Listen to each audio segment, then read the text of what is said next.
Well, we tried to warn you. We tried to warn people. We tried to warn governments. We were kicked off of YouTube. It was an attack. It was, and we've been getting attacked for years. As much hate and threats as you can hurl at a single channel, that was us. And guess what? We did not make one political video.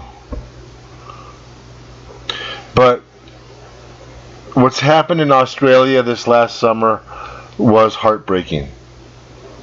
And we tried to warn people while other people tried to confuse you. People were talking and throwing in your face about the grand solar minimum.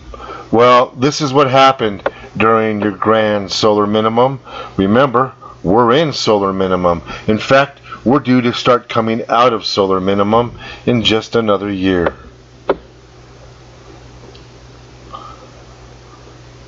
And this is an article from a News Public Radio.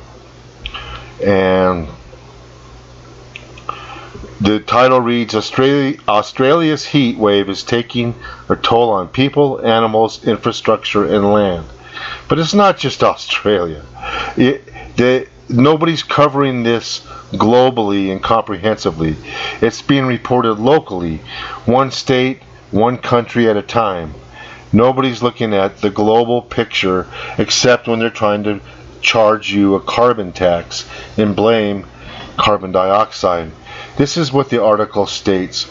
In summertime in Australia, and the country is in the throes of a record-breaking heat wave that has brought suffering to humans, animals, and land. Okay, well, that's what they said last summer. Temperatures in the south have soared past 118 degrees Fahrenheit, and I have news for you that is in the shade.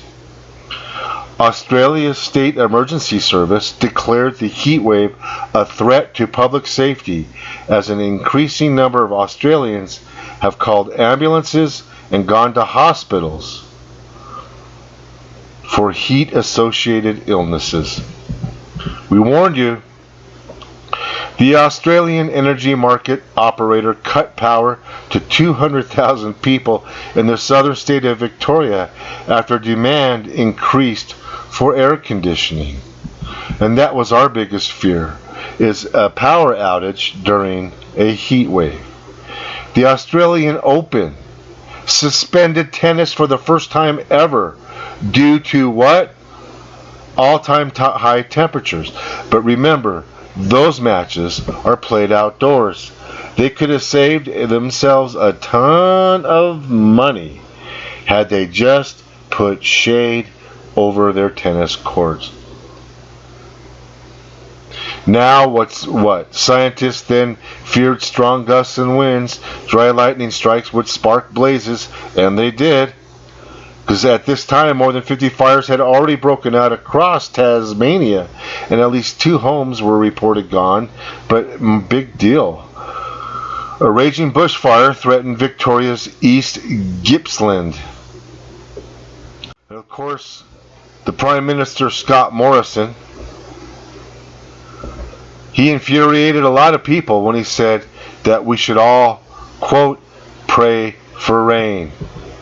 Well, Australia was one of the first countries in the world to have a carbon tax. And guess what? The sun has nothing to do with carbon. But I mean, we talk about this all the time. In the Northern Territory suffered its 14th consecutive day above 107 degrees Fahrenheit. That's a record. All 90 feral horses in some areas, these feral horses were found dead. The horses had gathered to drink water from a deep hole reservoir, but because of soaring temperatures, the water dried up. That's called evaporation. To make it even worse, thousands of wild camels, yes, Australia has camels, flocked to ranchers' lands and many were killed. At least 2,500 thirsty camels were shot in order to keep them from drinking water that was going to cattle.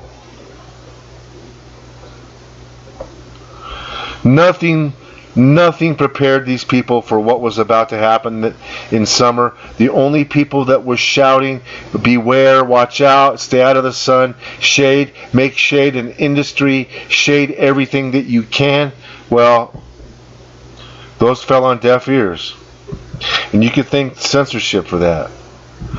More than 50 other horses, according to the Central Land Council, an additional 120 were too weak to be relocated, and they were subsequently killed. Nearly a third of Australians' bats and almost all of the spectacled flying foxes were killed off in Queensland in a heat wave in November, and that happened in the course of 1 week. So it's not dehydration, it's heat. It kills everything. And they attributed hot, dry weather to 1 million fish dying in South Wales. Koalas were falling out of trees, they said. The heat became a national security risk. That's what I've been warning people about. In December, inmates at Alice Springs Correctional Center, they rioted in protest of the blistering heat in their cells, which lacked air conditioning. Officers eventually let prisoners stay in an open courtyard with better airflow and shade. The heat won't abate, as the Bureau of Meteorology tweeted. That means Australia Day will be uncomfortable and hot. Well, this heat can't abate because the sun must rise. And what's going on in Europe? It's the same thing. The headlines read nearly identical to what's going on now in Europe. Hundreds of firefighters brought wildfires under control in some parts of France. Stifling heat wave brought record-breaking temperatures to parts of Europe, killing at least 6 people. That's minor, by the way. I mean, come on. This is being played out over and over again. Every year we have record temps being broken by more record temps. Even 15 firefighters and several police officers were injured. Where 700 firefighters and 10 aircraft were mobilized to contain the flames in France. I mean, even professional cyclists in a mountainous area where it was cooler died and collapsed because of the heat and the radiation. In Germany, organizers of Sunday's Frankfurt Ironman contest made contingency plans to keep athletes from overheating in temperatures expected to reach over 38 degrees centigrade, along with a little bit of humidity. The World Meteorological Organization said this week that 2019 was on track to be amongst the world's hottest years, and 2015 through 2019 would be the hottest 5-year period ever on record. Well, no kidding. 2016 broke over 50,000 global heat records. That's kind of shocking because just 5 years earlier, 70,000 heat records were broken. So we're not just inching out the heat records, we're blowing them away. So we've been warning you about these days are coming. We told you to stay out of the sun. We told you that shade was going to be a priority and a commodity, and water was going to be like gold. And now that these days are here, Now that people are just amazed at what's happening, and that these temperatures, by the way, taken in the shade of 120 degrees in the shade.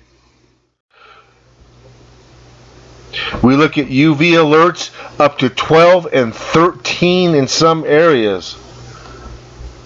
UV alert 13. That's on a scale that only used to go to 10. The writing has been on the wall. The writing is all over the wall.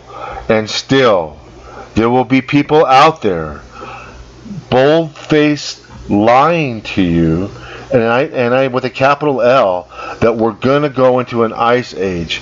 Meanwhile, the carnage mounts, and these people scream ice age even louder. The carnage upon carnage, the records are not just being inched out, they're being blown away, and still they scream louder. Grand solar minimum, jumping up and down, pointing to one or two places that had freezing temperatures, and ignoring what? The carnage. Well, they can ignore the carnage, they can ignore it all, but you shouldn't. And until next time, you have to be prepared.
Tamil Nadu's Coimbatore, the temperatures have hovered around 45 degrees Celsius in Jhansi in recent days. You know, I think the scariest part of it was, it wasn't that the train had any problems at all. They were just not in air-conditioned coaches, and anybody traveling at this point in this heat with, you know, those bodies of the compartments clearly getting overheated to that point, it's perhaps the Indian Railways needs to step in and issue advisories or something, because, you know, if it's happened, it can happen again. All right, Manoj Kumar Singh, the PRO of the Indian Railways, actually spoke. This is what he had to say.